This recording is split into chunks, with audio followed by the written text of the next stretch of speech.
s'appelait Ibrahim Ak Mohamed. Alors par son nom, vous pouvez bien deviner qu'il n'était pas né d'une famille chrétienne.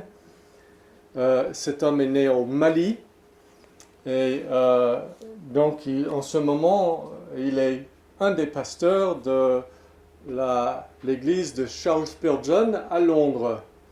Donc le Metropolitan Tabernacle, une église avec quelques milliers de personnes. Mais il est venu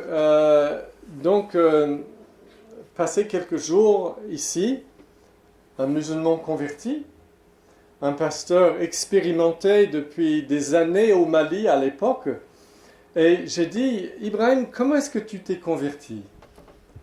Et il m'a dit, j'ai commencé à être interpellé par des chrétiens et donc on m'a donné une Bible et un jour en cachette, j'ai ouvert cette Bible et j'ai commencé à lire généalogie de Jésus-Christ, fils de David, fils d'Abraham. Abraham engendra Isaac, Isaac engendra Jacob. Et après quelques phrases, je me suis converti. Parce que j'ai réalisé par cette généalogie que tout ce qu'on me disait au sujet de Jésus, c'était de l'histoire. C'était vrai. Parce qu'il a dit, dans ma culture, les généalogies sont extrêmement importantes. Et je ne m'attendais pas du tout à tomber sur une généalogie dans l'Évangile. Voilà. Donc, toute la parole est inspirée et toute la parole est bonne pour nous. Et je crois que vous allez voir pourquoi Matthieu commence son évangile ainsi.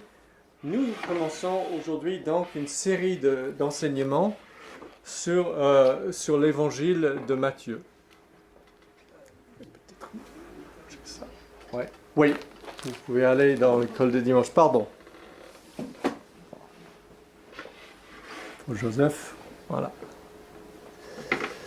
Je voudrais vous dire juste quelques mots en introduction par rapport à l'évangile de Matthieu pour que vous puissiez vous situer avant que nous regardions ce passage. Dans certaines églises, dans certaines cathédrales, vous allez voir une sorte de portrait d'Apocalypse 4:7 qui parle des 4 êtres vivants qui sont auprès du trône et qui dit le premier être vivant est semblable à un lion, le roi des animaux sauvages. Le deuxième être vivant est semblable à un bœuf, le plus grand des animaux domestiques qui servent des serviteurs, des animaux serviteurs. Le troisième être vivant est comme un visage d'homme. Voilà.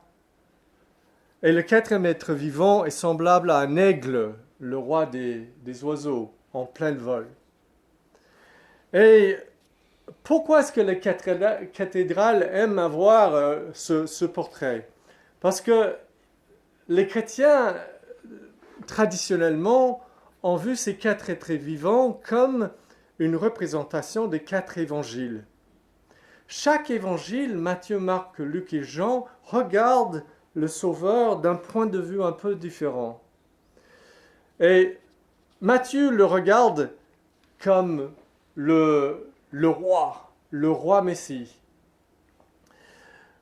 Donc le lion. Marc le voit comme le serviteur. Dans son évangile, il y a peu d'enseignements, beaucoup d'actions. Et Jésus est le serviteur. Dans Luc, il est vu comme l'homme pour tous les hommes, le Fils de l'homme, qui aime toute l'humanité. Donc, le lion, le bœuf, l'homme. Et Jean, l'évangile de Jean, c'est l'aigle, parce que nous voyons Christ comme le Fils de Dieu glorieux qui est venu du ciel. Donc, Matthieu, vous savez bien qu'il était un collecteur d'impôts, un juif, et donc il a écrit son évangile pour les juifs, alors que Marc écrit pour les Romains, et Luc écrit pour les Grecs, et Jean écrit pour le monde entier. Mais Matthieu écrit pour les Juifs, pas exclusivement. Nous allons voir que tout cela est pour nous aussi. Mais vers l'année 58, quand il écrit son évangile, il a en tête son peuple qui a majoritairement rejeté le Messie. Donc, plus que tous les autres évangiles, c'est pas étonnant que Matthieu cite l'Ancien Testament puisqu'il écrit pour les Juifs. Il cite l'Ancien Testament 65 fois. Et souvent, avec cette formule, Jésus a fait telle chose afin que l'Écriture s'accomplisse. Il veut que nous sachions que la venue du Seigneur n'est pas un fait isolé, c'est un accomplissement du plan de Dieu pendant l'histoire. C'est pour cela qu'il commence son évangile avec cette généalogie. Jésus-Christ, fils de David, fils d'Abraham. Jésus n'est pas venu de manière isolée. Il vient dans la suite de ce que Dieu a fait depuis Abraham, David et encore plus loin. Donc nous pourrions dire que Dieu nous a donné un maillon pour lier l'Ancien Testament et le Nouveau Testament, et ce maillon, c'est l'Évangile de Matthieu, qui nous montre comment Jésus-Christ est l'accomplissement de l'Ancien Testament. Comme je vous ai dit, il présente Jésus comme le roi Messie, le roi qui devait venir, le fils de David, qui maintenant va s'asseoir sur le trône de David. C'est pour cela, par exemple, que dans son évangile, Matthieu ne va pas nous parler de berger à la naissance de Jésus. Luc va nous en parler. Mais quand tu présentes Jésus comme un roi, c'est pas vers les bergers que tu vas tourner ton attention. Il raconte quoi quand il raconte la naissance de Jésus? Il raconte des rois mages qui viennent de loin pour donner des trésors royaux, des cadeaux au roi Messie. Et quand ils arrivent, ces rois mages, quelle est leur question aux gens? Où est le roi des Juifs? Le roi des Juifs qui vient de naître. Donc,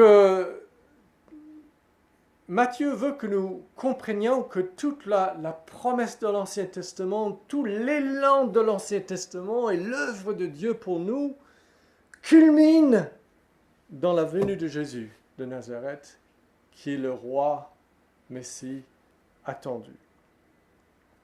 Tous les espoirs des Juifs se concentraient dans ce Messie, n'est-ce pas, qui allait, selon l'Ancien Testament, apporter un royaume, mais pas vraiment un règne salvateur. Le roi qui vient et quand il commence à dominer, il domine pour sauver, pour dompter le péché, pour triompher sur la mort, pour arracher son peuple, pour nous arracher.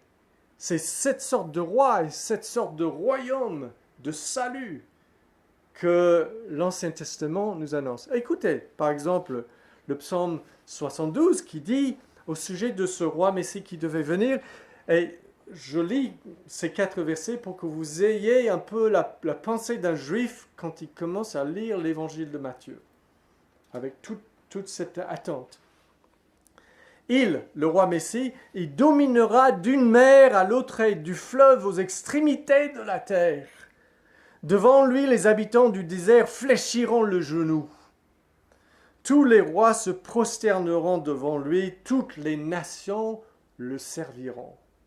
Les Juifs attendaient quelqu'un qui était tellement grand que toutes les nations le serviront. Jérémie 33, en ces jours, en ce temps-là, je ferai germer à David, parce qu'il va être de la descendance de David, un germe de justice, parlons de Jésus. Il pratiquera le droit et la justice dans le pays. En ces jours-là, Juda sera sauvé, Jérusalem aura la sécurité dans sa demeure, donc un royaume, un règne salvateur. Et voici comment on l'appellera l'Éternel, notre justice. Le roi qui vient. Ou Daniel 7, 14. On lui donnera la domination, l'honneur et la royauté, et tous les peuples, les nations et les hommes de toute langue le serviront. Sa domination est une domination éternelle qui ne passera pas. Qui est celui-là pour qu'il ait un règne éternel? Et dernièrement, encore dans le psaume 72, il fera justice aux affligés du peuple. Il sauvera les fils du pauvre et il brisera l'oppresseur. Ils te craindront de génération en génération tant que dureront le soleil et la lune. Il, ce roi Messie, descendra comme la pluie sur un pré fauché. Il descendra sur nous comme une bénédiction, une rosée qui nous rafraîchit, qui nous redonne la vie. Voilà ce que les Juifs attendaient. Et tout cela, ce royaume se centrait dans le roi qui l'amène. De sorte que Michée dise ceci, écoutez, et il, le roi Messie, se tiendra là et paîtra ses brebis dans la force de l'Éternel, dans la majesté du nom de l'Éternel son Dieu, et elles se reposeront, car il sera grand jusqu'au bout de la terre. Donc voilà, Jésus dans l'évangile de Matthieu, le grand roi merveilleux que nous connaissons, n'est-ce pas? Que nous avons connu et que nous connaîtrons encore plus, tel qu'il a été promis. Mais dans l'évangile de Matthieu, et c'est la dernière chose que je dirais en introduction, Jésus est aussi le grand enseignant. Plus que tous les évangiles, Matthieu est plein d'enseignements. Je vous ai dit presque pas d'enseignements dans l'évangile de Marc, par exemple, mais il y a 4 grandes sections d'enseignements dans l'évangile de Matthieu. Il y a d'abord, dans les chapitres 5 à 7, le sermon sur la montagne. C'est les règles du royaume. Ensuite, dans le chapitre 10, il y a la prédication du royaume. Parce que dans ce chapitre 10, il donne tous des enseignements aux apôtres pour leur montrer comment ils doivent aller et prêcher. Ensuite, dans le chapitre 13, il y a une grande série de paraboles, 8 paraboles. Et ces paraboles enseignent la croissance du royaume. Comment est-ce que le royaume va croître de sorte qu'il remplit toutes les nations?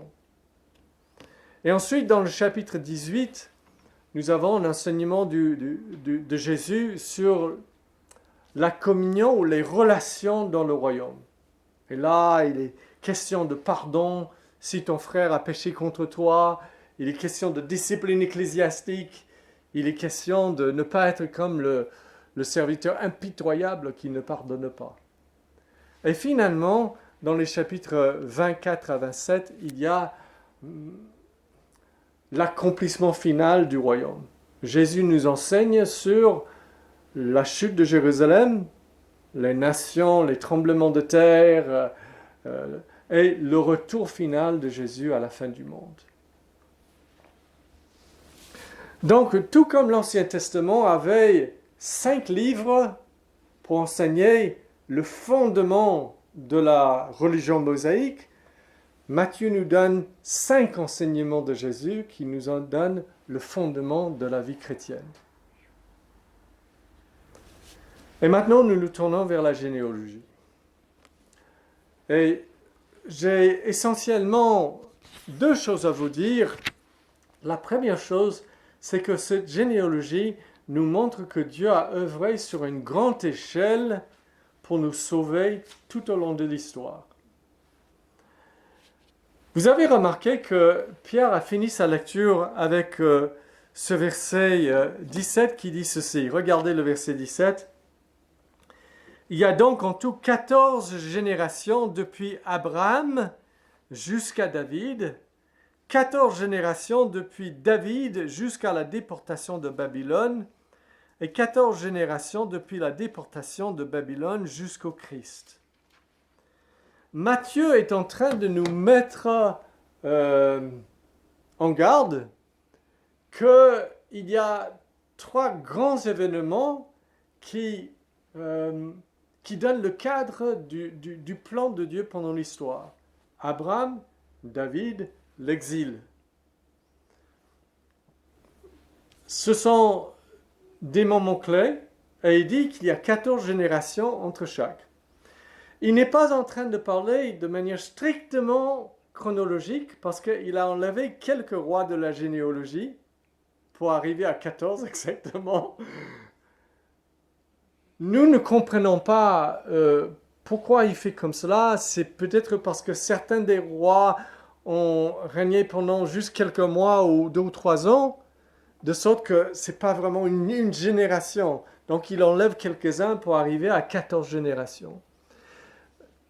Peut-être, nous ne comprenons pas, mais il parle christologiquement et pas chronologiquement. Et il veut juste nous montrer que toute l'histoire est en train de venir vers cette venue de Jésus-Christ en tant que roi Messie.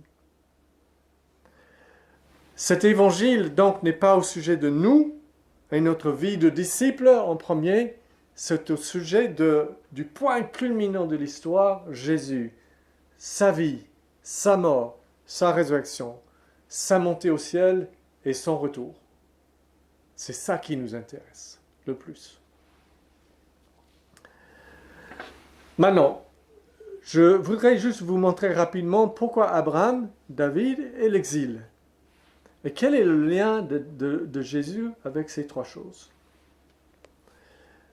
Remarquez que dans le verset 1, il dit « Généalogie de Jésus-Christ, fils de David, fils d'Abraham ».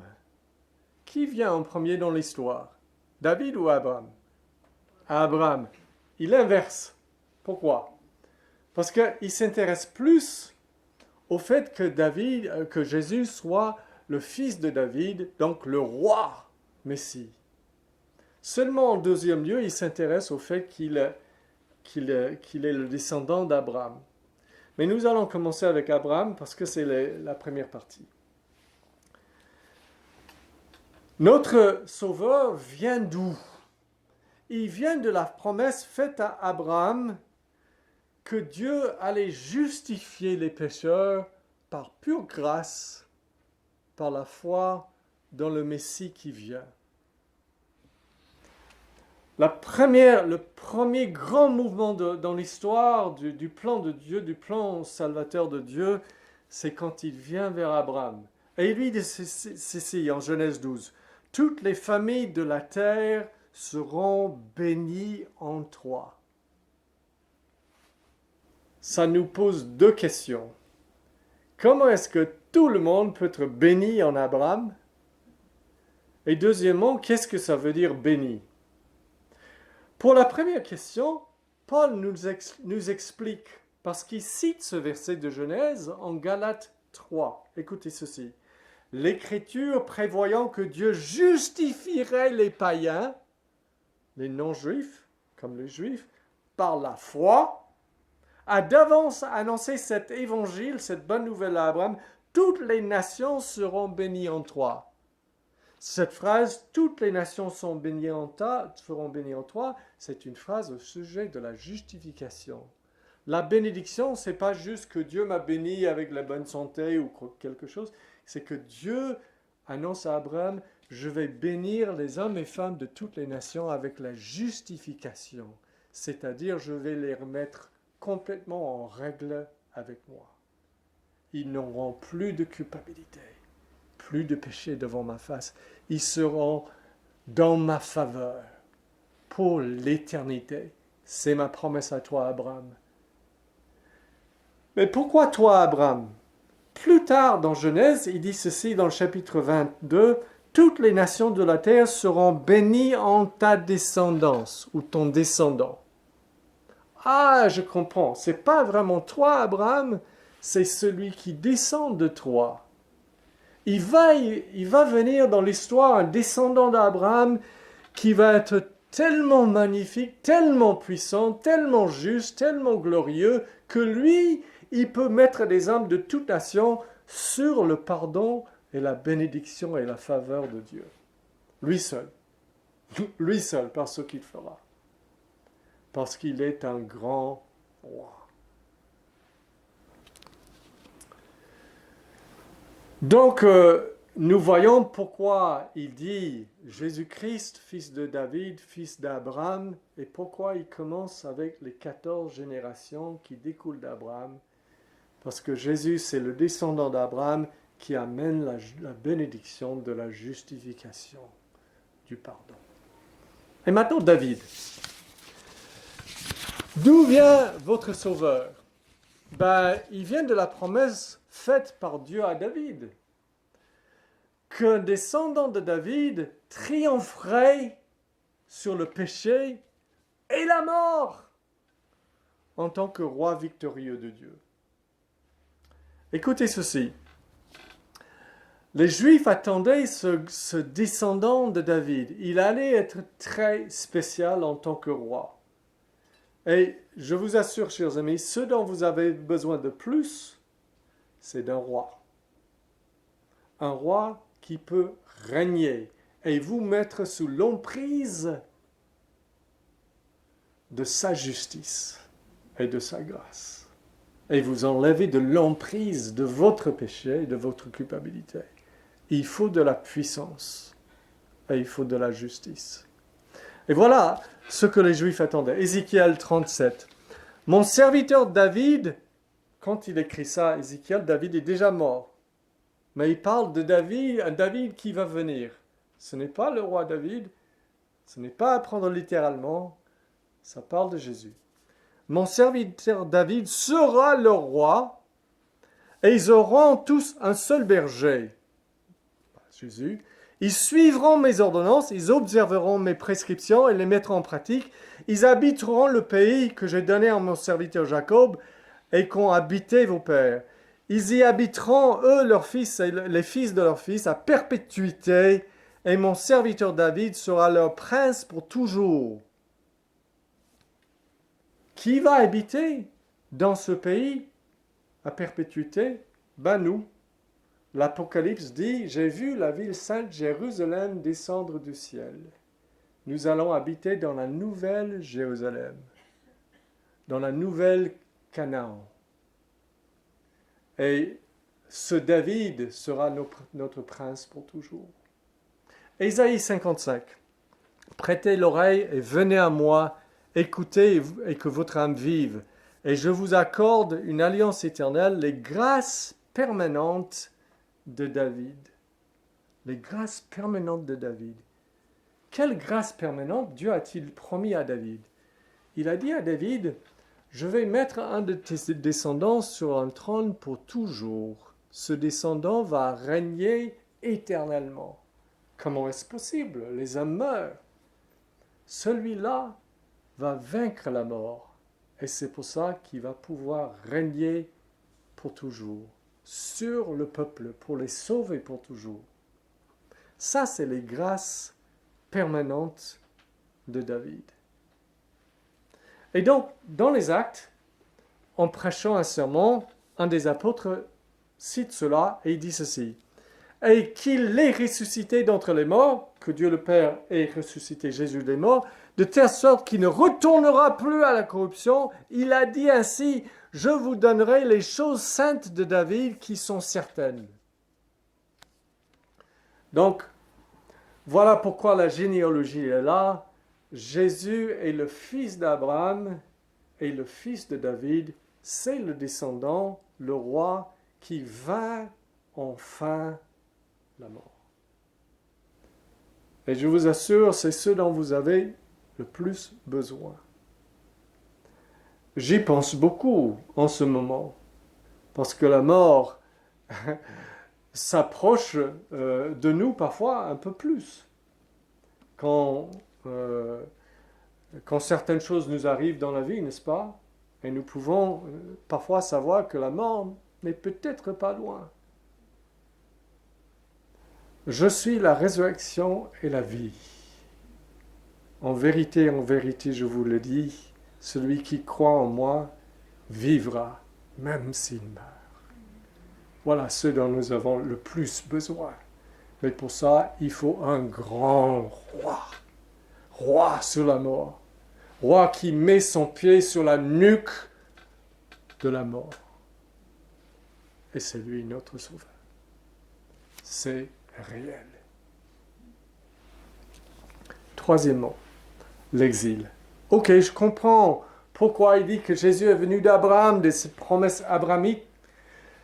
Je comprends pourquoi il est venu de David, la promesse de David, mais quel est le lien avec Jésus, le grand roi qui nous sauve, et la déportation, l'exil en Canaan? Eh bien, quand Dieu était sur le point de renvoyer son peuple désobéissant en Babylone, les prophètes ont commencé à prophétiser avec plein de promesses de l'avenir, et toutes ces promesses tournaient autour d'un mot: rassembler. Rassembler.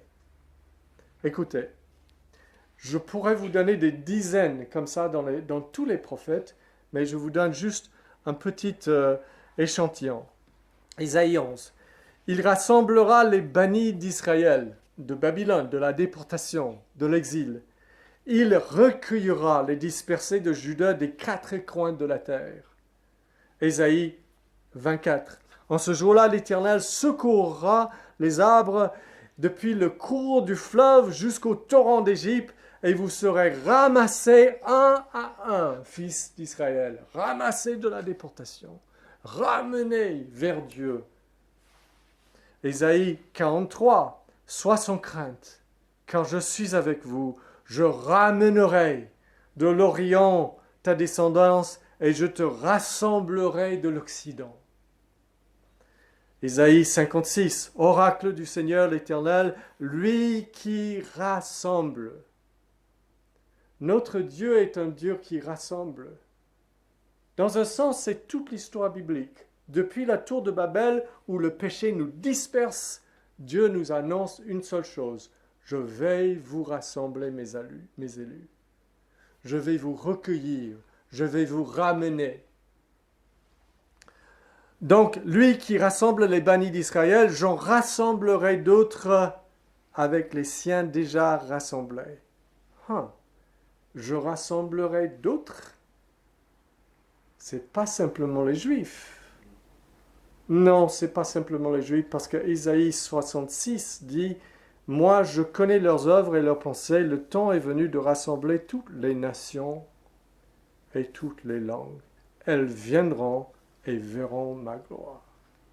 C'est pour cela que quand Jésus vient, il prend ce langage de rassembler, de recueillir, et que dit-il?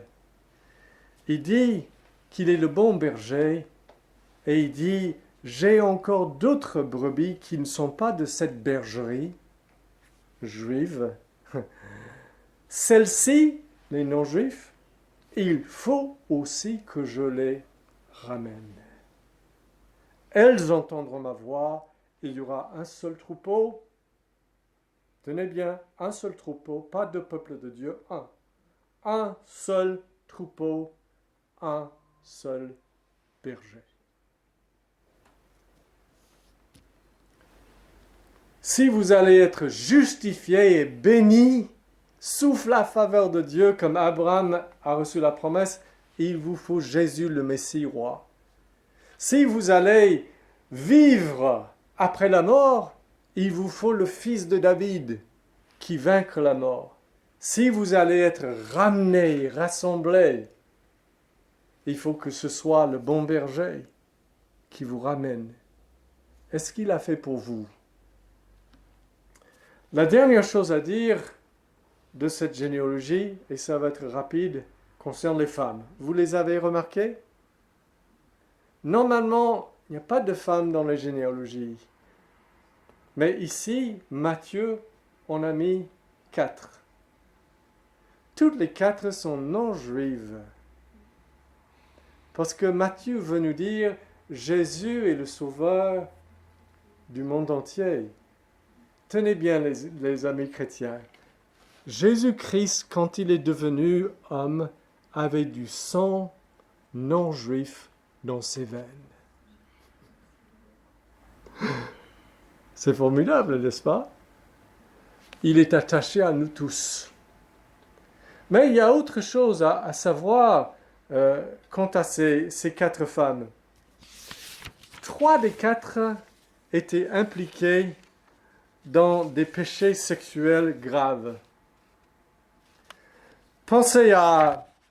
Et je ne sais pas comment... Oui, voilà. Verset 3, regardez.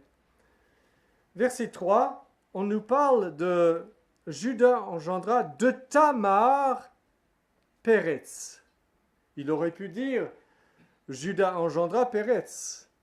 Mais il signale de Tamar. Pourquoi Tamar? Parce que Tamar, c'est une femme cananéenne qui trompe Jacob, son beau-père, pour qu'il ait des rapports sexuels avec elle, pour qu'elle puisse avoir une descendance parce que son mari est décédé et Jacob, qui aurait dû lui donner un de ses autres fils, a refusé de le faire.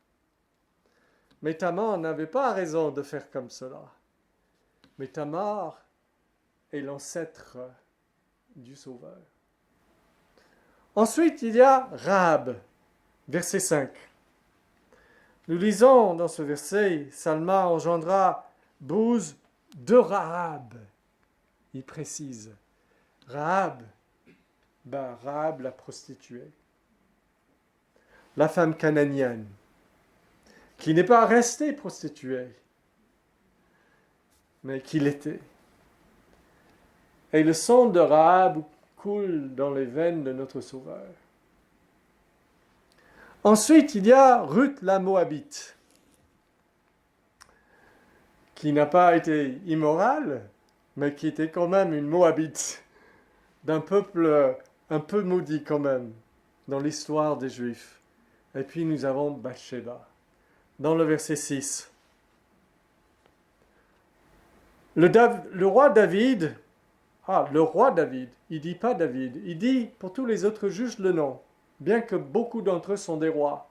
Mais pour David, il dit le roi David engendra Salomon de la femme d'Uri. Il dit pas son nom, nous savons qui c'est, mais il veut marquer de la femme d'un autre, pendant qu'elle était encore sa femme, parce qu'il n'est pas encore décédé. David engendra Salomon. Et Dieu a choisi que ce soit par cette Bathsheba que vienne notre Sauveur. Qu'est-ce que cela nous dit? Cela nous dit que le Seigneur entre dans notre chaos et dans nos dégâts que nous avons causés par nos péchés, n'est-ce pas? Les catholiques disent que Marie n'a jamais péché parce que Jésus ne pouvait pas naître d'une pécheresse. Je vous informe que Jésus est né de beaucoup de pécheresses, n'est-ce pas? Et qu'il n'a pas besoin d'une maman ou d'une grand-mère pure pour être lui-même pur. N'est-ce pas? Il touche la lèpre. Et qu'est-ce qui arrive? Est-ce qu'il devient impur? C'est le lépreux qui devient pur. N'est-ce pas? Et il naît de notre humanité pour la purifier et pour nous transformer. Quelle justice, quelle puissance, quelle gloire doit être dans ce roi glorieux pour qu'il nous amène tous sous la bénédiction de la justification, tous au-dessus de la mort et tous rassemblés vers Dieu pour toujours. Que nous puissions louer son nom et avoir hâte de comprendre par cet évangile qui est ce roi et comment est-ce que je peux vivre sous son joug. Nous allons chanter au Seigneur.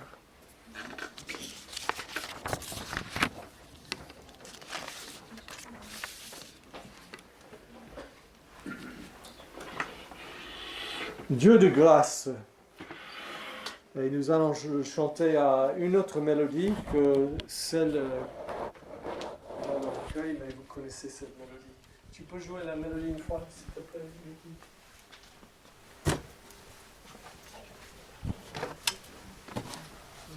Ah.